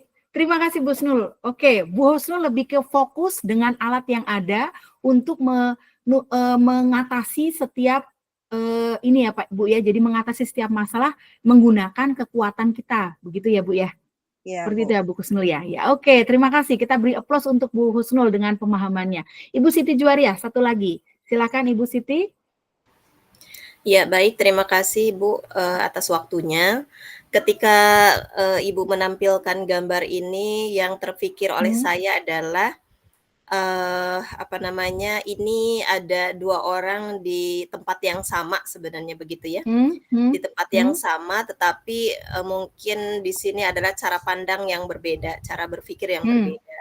Kalau yang orang pertama itu seperti yang kita sedang bahas ya, bahwasanya dia berpikir kepada aset. Mungkin saya bisa mengatakan bahwa orang ini positive thinking, mengedepankan positive thinking, kemudian kalau bahasa ininya mungkin berhusnuzon gitu ya. Sedangkan yang satu ini berpikirnya tadi permasalahan, kesulitan gitu ya, dan Iya. mungkin tadi kebalikannya suudzon gitu ya. Iya. Dan saya pikir juga untuk mengedepankan berpikir terhadap kekuatan dan sebagainya itu butuh pemahaman, butuh latihan gitu, karena apa namanya, nanti saya jadi berpikir inilah juga nih, apa namanya, Ya, jadi berpikir defisit juga nih. iya Butuh gitu, pemahaman, karena butuh keterangan. saya pikir apa namanya, ini memang perlu apa namanya, memang perlu dilatih, perlu diberi pemahaman seperti yang sedang kita lakukan saat ini. Saya pikir seperti itu, Bu, insya Allah. Terima kasih, Bu. Oke, terima kasih Bu Juwaria. Jadi ini Bu Juwaria takut nyemplung ke dalam defisit fokus ya. Jadi terima kasih kepada Bu Husnu dan Bu Juwaria. Jadi memang ketika kita dihadapkan dalam suatu keadaan, ada orang yang fokus pada kekurangan. Aduh, itu udah masuk. Padahal di dalam kekurangan itu kalau Bapak Ibu lihat ada skopnya. Sama-sama ada skopnya. Tapi ketika orang yang berbasis aset, dia melihat skop itu dan dia melihat ke sekitarnya. Ada potensi apa yang bisa saya lakukan untuk bisa kita gunakan dalam mengatasi masalah. Seperti itu Bapak Ibu. Jadi asset based thinking adalah bagaimana kita menggunakan aset yang ada untuk bisa menuju ke satu tujuan kita. Sedangkan kalau kita di defisit fokus tadi, kita hanya fokus kekurangan aja. Padahal di dalam kekurangan itu ada skopnya Bapak Ibu. Artinya ada alatnya, ada suatu kekuatan yang kita miliki. Gitu ya Bapak Ibu ya. Oke, terima kasih buat Bu Husnul dan juga Ibu Siti Juwaria. Dan kita lanjut karena ini terus waktu berjalan ya Bapak Ibu, kita lanjut nih Bapak Ibu mungkin bisa melihat di slide daripada suasana rapat guru yang ada di LMS. Di sana terlihat bagaimana guru yang berbasis aset dalam mengadakan acara perpisahan dengan guru yang berbasis kekurangan. Seperti itu Bapak Ibu ya. Nah dari situ diharapkan Bapak Ibu bisa terus menggunakan positive thinking, asset based thinking, inquiry apresiatif untuk bisa bergerak. Karena di sini Bapak Ibu adalah salah seorang dari pemimpin pembelajaran yang mempunyai visi untuk tergerak, bergerak, dan menggerakkan Bapak Ibu. Dengan adanya asset based thinking dan inquiry apresiatif, diharapkan Bapak Ibu bisa mengubah cara pandang kita untuk memandang sesuatu. Sehingga sesuatu itu akan berubah. Jadi ini, ubah cara kita memandang sesuatu, maka sesuatu itu akan berubah. Kalau kita dalam sehari-hari misalkan diajarkan untuk bangun pagi, kan positif ya, energi positif dalam pikiran kita bahwa hari ini saya sehat, hari ini saya kuat, hari ini keluarga saya baik-baik saja. Maka sesuatu itu akan berjalan seperti dengan yang kita yakini. Ada seperti itu ya Bapak Ibu ya. Jadi ubah cara kita memandang sesuatu, maka sesuatu itu akan berubah Bapak Ibu. Di sini ada, oh ya oke, terima kasih Ibu, nggak apa-apa. Selanjutnya Bapak Ibu, nah dari sini berarti kita mulai berpikir bagaimana kita bisa mengembangkan komunitas berbasis aset. Jadi di awal Bapak Ibu memiliki mindset asset based thinking. Dari asset based thinking itu kita implementasikan dalam strateginya, yaitu di pengembangan komunitas berbasis aset. Ya, bagaimana karakteristik dari pengembangan komunitas berbasis aset itu? Bagaimana kita mempraktikkan dialog berkelanjutan dan partisipasi anggota masyarakat. Nah, berarti di sini kita memaksimalkan apa? Sumber daya apa Bapak Ibu yang kita maksimalkan? Sumber daya apa yang kita maksimalkan dalam 7 modal apa yang kita maksimalkan dalam mempraktikkan dialog berkelanjutan dan partisipasi anggota masyarakat? Kira-kira apa ini Bapak Ibu?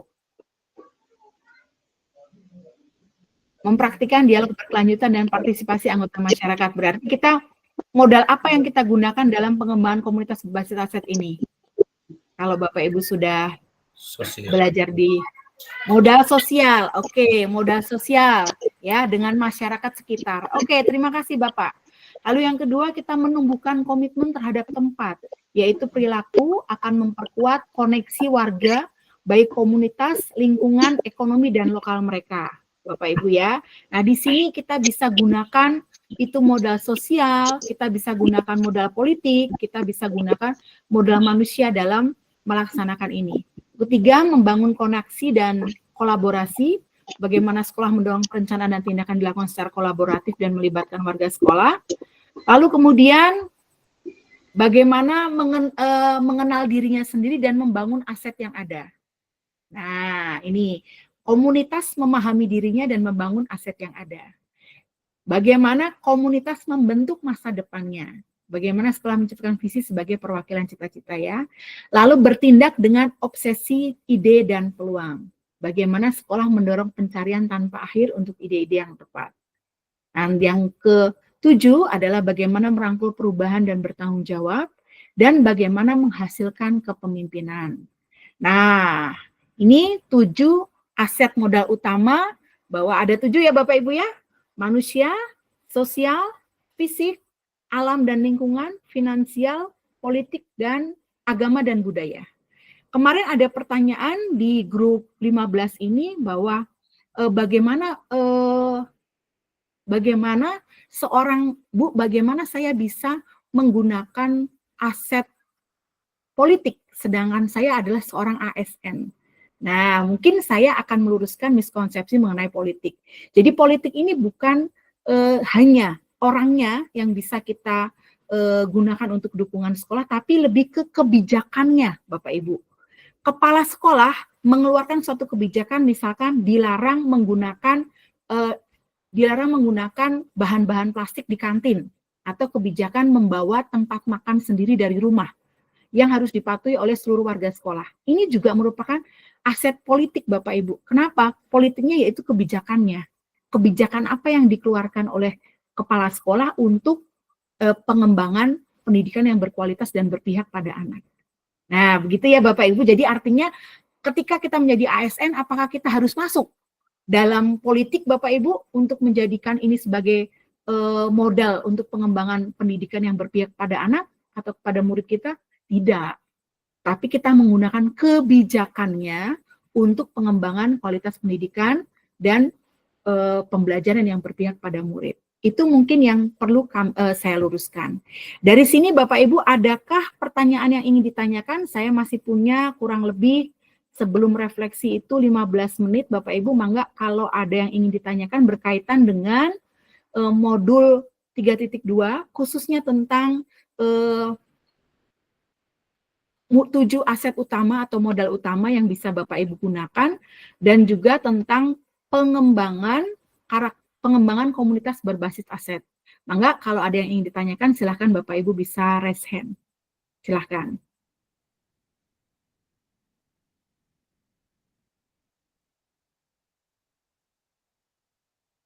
Atau kalau tidak yang bertanya, saya yang gantian bertanya nih. Silahkan Bapak Ibu. Ada yang ingin ditanyakan? Kalau tidak ada yang ditanyakan, kembali saya yang ingin bertanya. Bapak Ibu, menurut pemahaman Bapak Ibu, apa sajakah yang termasuk dalam modal finansial? Ada yang ingin menjawab? Silahkan raise hand.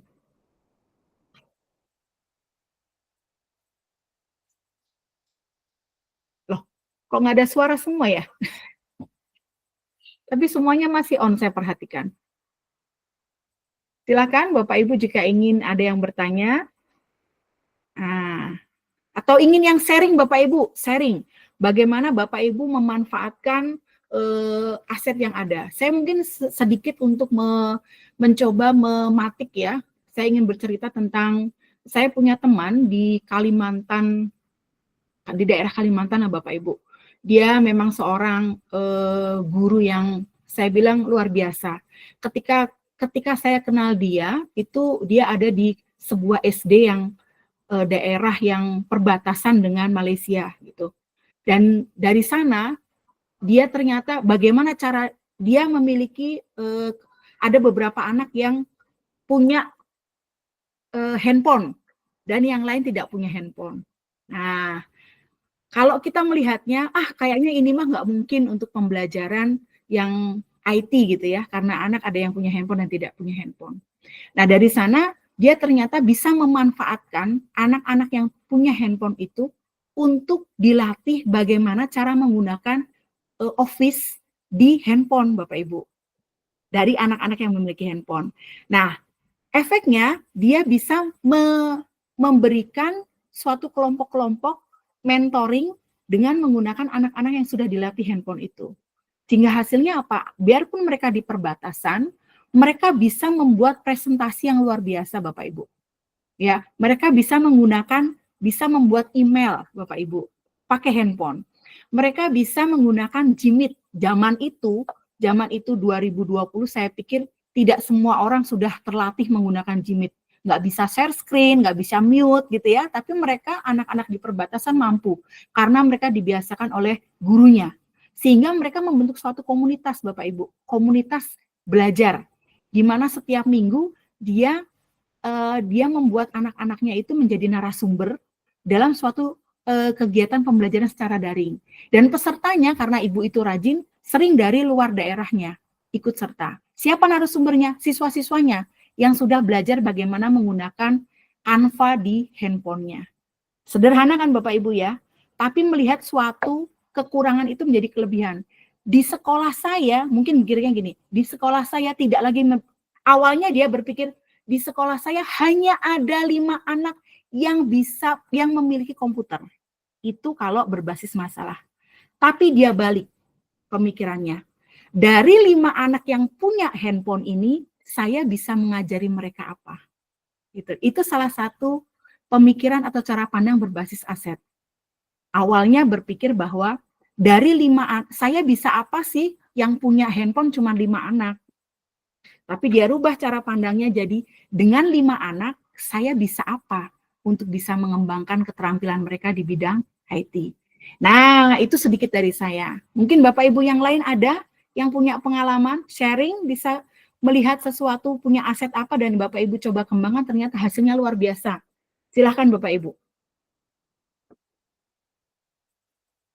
Pasti ada kan yang, atau mungkin belum bisa mengidentifikasi mana yang saya itu termasuk praktek baik sudah mengembangkan potensi sekolah. Ada yang mau berbagi? Pak Tony mungkin, Pak Tony? Sudah ini? Atau Ibu Zufaida? Atau yang lain? Silakan. Misalkan dengan memanfaatkan alam, siapa yang mungkin Bapak Ibu sudah berusaha untuk memanfaatkan lingkungan sekitar Bapak Ibu dalam pembelajaran. Ya, kalau awalnya berpikir, saya nggak punya itu internet Bu, nggak bisa ngasih video ke anak-anak saya, video pembelajaran seperti di sana Bu. Tapi Bapak Ibu punya lingkungan alam, sehingga bisa bagaimana saya bisa menciptakan pembelajaran yang menyenangkan dengan lingkungan alam di sekitar saya yang mendukung. Ya, jadi misalkan mau belajar tentang hewan, karena dekat sama Wekambas, berarti bisa datang ke Wekambas untuk belajar tentang gajah. Gitu, misalkan seperti itu. Silakan Bapak Ibu. Ada yang ingin sharing? Saya yakin banyak loh. Yo. Apakah semua sudah paham? Oh, silakan. Luar biasa. Terima kasih Pak Abdul Rohim yang sudah respon. Silakan Pak Abdul Rohim. Ya, mungkin sedikit Bu, ini pengalaman beberapa waktu yang lalu, sudah lama sebenarnya.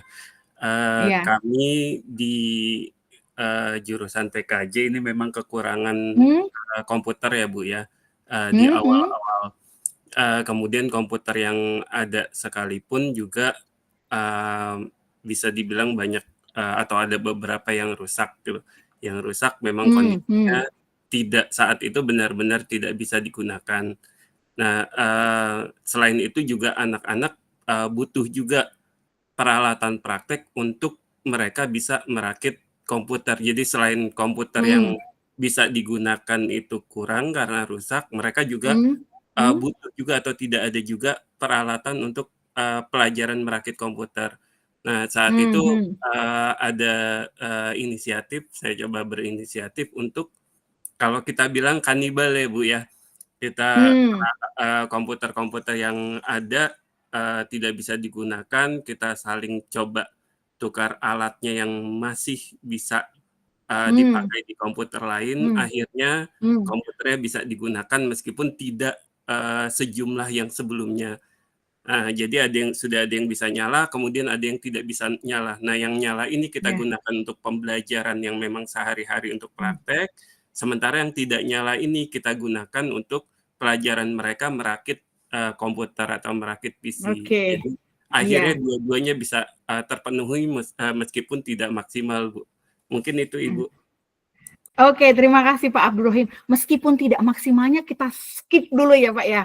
Tapi Bapak sudah melihat di sini bahwa Bapak sudah mendapatkan, oh kira-kira saya nggak bisa nih kalau di ini. Tapi yang ada apa? Bapak bertanya kepada tim kan ya, yang ada apa? Ini ada komputer yang kayak gini. Oke, kita coba mana bedakan, mana yang masih berfungsi, mana yang tidak berfungsi. Ternyata hasilnya dua-dua bisa jalan ya Pak ya, bukan hanya satu praktek. Tapi praktek install bisa jalan, praktek bengkel pun bisa jalan. Itu luar biasa Pak Abdurrahim. Jadi bagaimana memanfaatkan aset yang ada untuk memaksimalkan pembelajaran. Oke, thank you Pak. Itu dari pihak SMK. Mana coba Bapak Ibu yang dari SD? Mungkin punya pengalaman yang luar biasa dari Bapak Ibu guru SD atau guru SMP. Silahkan Bapak Ibu. Saya belum ini nih, belum pernah tahu bagaimana kondisi SD di Lampung atau di Bandar Lampung, atau di SMP di Bandar Lampung. Mungkin bisa menceritakan Bapak Ibu dan bisa sharing praktek banknya, atau mau tanya kira-kira ini sudah termasuk dengan asset based thinking atau masih deficit based thinking. Oke, silahkan Bapak Ibu.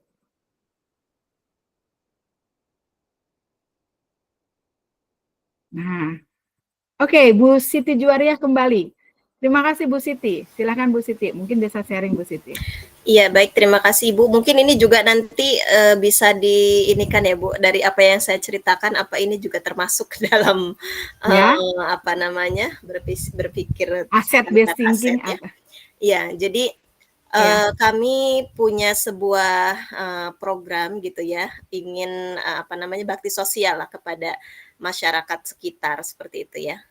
Kalau kita bicara tentang dana, mungkin kan perlu dana yang besar ya untuk bisa melaksanakan kegiatan bakti sosial itu gitu. Tapi kami berinisiatif khususnya di kegiatan kolaborasi lah pramuka gitu ya. Kemudian beberapa program kami gitu, beberapa bidang yang kemudian kita inisiatifnya setiap anak itu diminta untuk membawa satu macam ini ya. Kami waktu itu temanya tentang alat mandi, mungkin bisa dibilang seperti itu ya, peralatan di kamar mandi lah gitu. Ada sikat gigi, kemudian pasta gigi seperti itu, deterjen, ada seperti itu, sabun mandi dan seterusnya. Jadi kami bagi per kelas. Kelas 1 itu tugasnya bawa pasta gigi, kelas 2 bawa sabun mandi dan seterusnya gitu, sehingga bisa kami membuat sekitar 100 paket lebih gitu ya, untuk kemudian berbagi kepada masyarakat sekitar. Nah, mungkin ini pertanyaan juga ya Bu ya, apakah ini juga termasuk ke dalam kita berpikir terhadap aset atau seperti apa. Mungkin itu sharingnya dari saya. Terima kasih. Oke, terima kasih Bu Siti Juwariah. Ada yang ingin menanggapi Bapak Ibu? Ada yang ingin menanggapi apakah yang Ibu Siti Juwariah ini sampaikan ini termasuk dalam asset based thinking atau deficit based thinking? Silahkan Bapak Ibu. Masih ada sekitar 10 menit lagi. Silakan, ada yang ingin menanggapi? Tadi Bu Siti ingin kegiatan pramuka dan membutuhkan beberapa perlengkapan. Seperti itu ya Bu ya?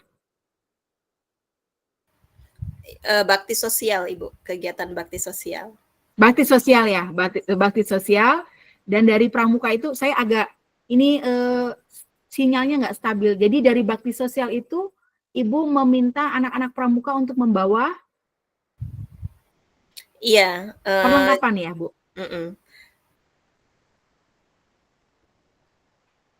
Oke, mangga silakan Bapak Ibu, ada yang ingin menanggapi Bapak Ibu? Oke, Pak Abdurrahim, silakan Pak Abdurrahim. Ya, kalau menurut saya ini pola berpikir yang asset based thinking Bu. Jadi beliau dalam tanda kutip memaksimalkan aset manusia di dalamnya, yaitu para siswa untuk mencapai tujuan program untuk bakti sosial. Maaf Bu Siti ya, saya saya buka satu. Beliau ini adalah kepala sekolah dari anak saya Bu. Di Mitra Insani, baru bisa bicara sekarang. Satu Bu yang mungkin perlu saya kemukakan juga, ada program di sana juga yang memanfaatkan aset Bu untuk bakti sosial. Ada setiap Kamis ini siswa mengumpulkan bank sampah ya Ibu ya.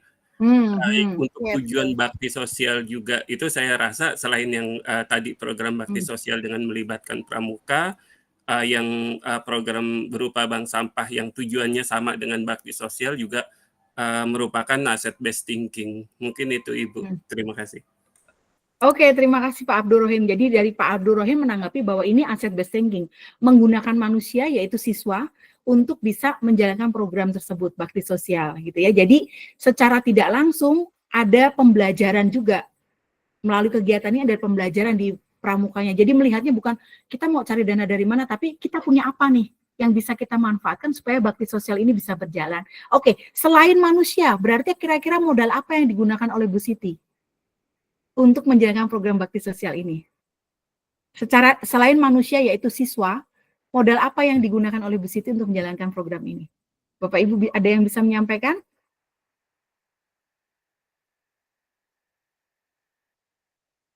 Kira-kira manusia murid di sana didukung oleh siapa Bapak Ibu?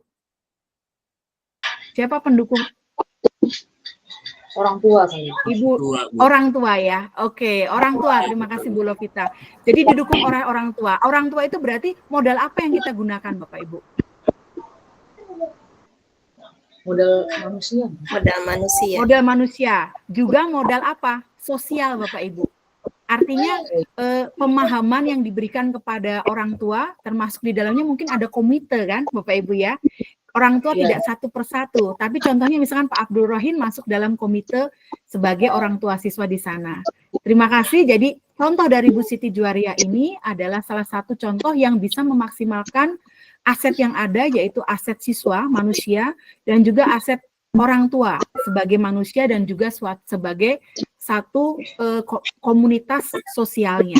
Jadi Bapak Ibu di sini kita aset itu kemungkinan, jadi tidak harus misalkan gini, Bapak Ibu memandang orang tua itu sebagai aset manusia saja.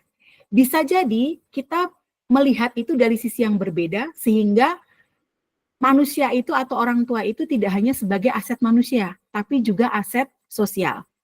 Gitu. Jadi jangan kaget kalau dalam satu, misalkan modal itu tidak bisa jadi dalam dua modal dari cara pandang kita gitu Bu. 3 modal bisa nggak Bu? Misalkan manusia itu, orang tua itu tuh ternyata juga mampu memberikan donatur misalkan di sekolah, oh berarti dia juga mendapat, dia juga sebagai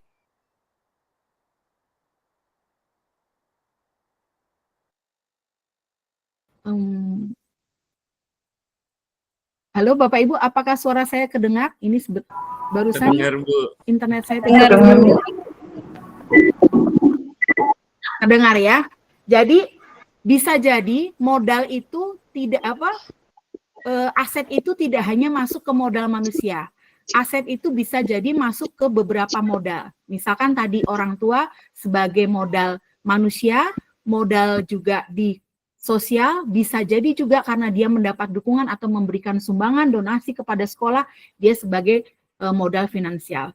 Itu saja mungkin pembelajaran kita pada sore hari ini. Terima kasih Bapak Ibu yang sudah standby ya, sudah berusaha mindfulness untuk mengikuti elaborasi pemahaman pada sore hari ini, dan mudah-mudahan apa yang kita pelajari, apa yang kita coba untuk elaborasikan pada siang hari ini bisa benar-benar Bapak Ibu pahami. Tadi Bapak Ibu bisa memahami aset apa yang Bapak Ibu miliki, berpikir secara aset, tidak lagi berpikir secara defisit, dan bagaimana Bapak Ibu bisa mengembangkan pemikiran aset itu untuk mengembangkan komunitas atau sekolah Bapak Ibu. Begitu ya Bapak Ibu ya. Nah, sebagai refleksi Bapak Ibu, oke, terima kasih Bu Lovinta. Kita mau sama-sama di akhir ini adalah merefleksikan pembelajaran pada siang hari ini. Silakan Bapak Ibu bisa refleksikan pembelajaran pada siang hari ini di Padlet yang saya bagikan. Padlet lagi ya Bapak Ibu. Kenapa di Padlet? Supaya bisa kelihatan Bapak Ibu. Saya membacanya lebih terlihat. Maaf. Ini saya mohon maaf. Nah, Bapak Ibu. Di sini ada tiga pertanyaan. Yang pertama adalah apa saja hal yang berubah dari paradigma Bapak Ibu sesudah mengikuti sesi ini. Yang kedua, bagaimana kesiapan saya dalam mengelola sumber daya yang ada di lingkungan sekolah demi kemajuan murid. Yang ketiga nih yang paling penting menurut saya. Komitmen sederhana apa? Sederhana loh Bapak Ibu, tidak perlu yang tinggi-tinggi. Yang akan Bapak Ibu lakukan setelah sesi ini yang berhubungan dengan pandangan asset-based thinking. Nah, tuliskan jawaban Bapak Ibu di link Padlet berikut. Silahkan di kolom chat sudah saya bagikan Bapak Ibu untuk refleksi pada siang hari ini. Nah, silakan Bapak Ibu bisa mengisikan refleksi pada siang hari ini.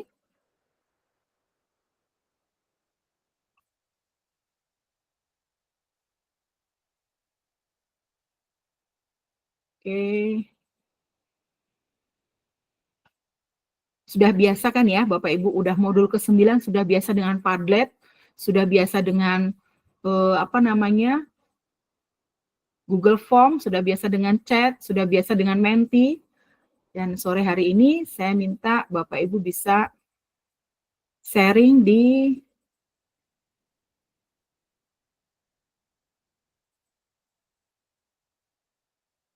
Mentinya.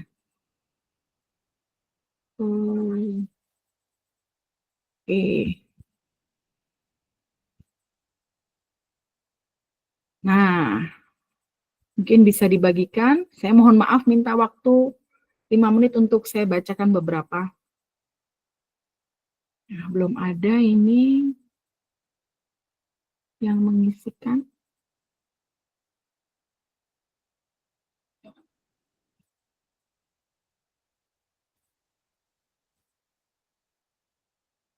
Oke.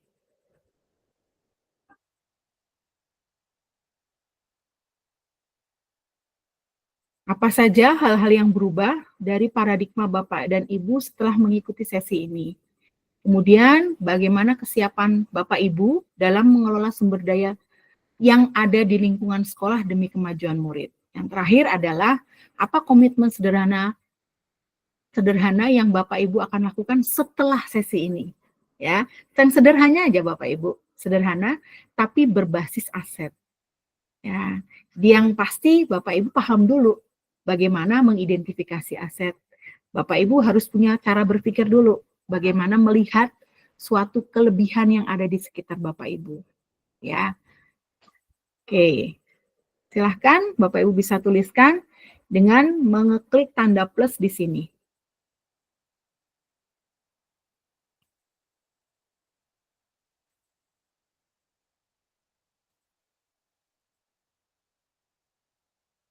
Oke. Ini sudah ada. Nah, oke.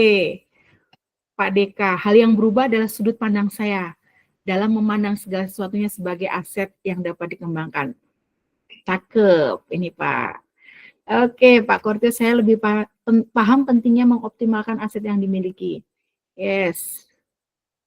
Pak Ibu Tara Ulfia, saya berpikir lebih luas untuk memberdayakan aset yang ada di sekolah untuk meningkatkan kualitas pembelajaran. Ya, Bapak Ibu ya, misalkan guru matematika juga, saya sangat terbantu Bapak Ibu ketika saya dulu berpikir matematika, murid saya nanya, Bu ngapain sih kita belajar ini? Gitu. Bu ngapain sih belajar matriks, nggak ada gunanya.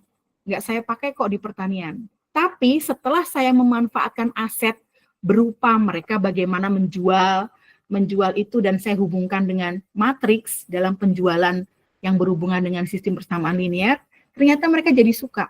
Bu, ternyata matriks itu menyenangkan ya, lebih mudah daripada saya menggunakan cara pertidaksamaan linear, lebih mudah menggunakan matriks. Nah, itu bisa kita wujudkan kita melihat aset Bapak Ibu. Ya, jadi ketika saya melihat aset, apa yang saya bisa hubungkan dengan pembelajaran saya yang ada di sekolah saya? Ternyata menghasilkan pembelajaran yang lebih menyenangkan dan memberikan pengalaman berharga buat murid-murid saya ketika mereka ingin belajar matriks. Tuh, dan apa yang bisa didapat? Sampai sekarang ketika mereka bertanya, Bu, pengen belajar lagi. Belajarnya di mana? Belajarnya di lahan aja, Bu. Kira-kira kita mau belajar apa kalau kita lagi di lahan, Bu? Nah, dia tanya seperti itu. Oke, Bapak Ibu, terima kasih. Nah, oke, saya beri waktu sampai 5 menit lagi. Setelah ini sudah, Bapak Ibu, boleh sambil diisi seterusnya. Artinya setelah ini silahkan diisi kembali Padlet yang saya sudah sharingkan sebagai bahan refleksi kita dan sebagai bahan refleksi kami untuk bagaimana melihat Bapak Ibu dalam pemahaman Bapak Ibu mengenai pemimpin dalam pembelajaran, khususnya pemberdayaan sumber daya. Dan kita akan menutup pertemuan kita pada siang hari ini. Sebenarnya saya belum puas Bapak Ibu, rasanya masih kurang ini, belum kesemuanya tersampaikan dengan maksimal gitu ya. Saya pengen lebih menggali lagi pengalaman-pengalaman Bapak Ibu dalam menggunakan aset di pembelajaran di sekolah Bapak Ibu atau di program-program Bapak Ibu. Tapi mungkin di kesempatan yang lain saya bisa lebih banyak untuk mendengar apa yang Bapak Ibu bisa kerjakan dengan memanfaatkan aset di sekolah Bapak Ibu atau di sekitar Bapak Ibu. Oke Bapak Ibu, saya akan menutup kegiatan kita pada siang hari ini. Bapak Ibu bisa semuanya membuka kamera. Saya ingin berfoto untuk siang hari ini.